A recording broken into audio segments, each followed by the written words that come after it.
Hello everyone, welcome back to another video.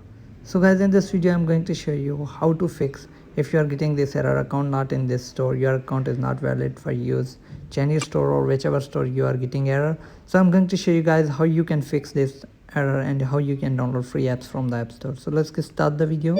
So first of all, open your app store, then click on the user icon in the top right corner and click on your Apple ID username. Then just wait for a few seconds until the next page is open.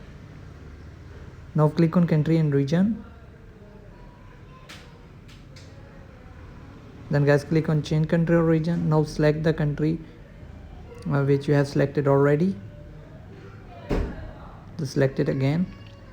So you can change the country if you want, but you can select the same country again. Then click on none. Now enter the billing address right here.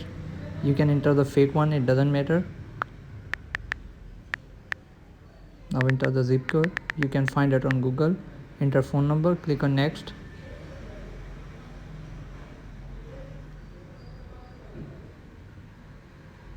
Now the store has changed, click on done. Now it will redirect. Now as you can see, the store has changed. Now download any app you want. So let me show you. So as you can see guys, now the app is downloading without account not in the store error. So this is how you can fix this error if you are getting this error on iOS 15, 16. So thanks for watching guys. See you in the next video.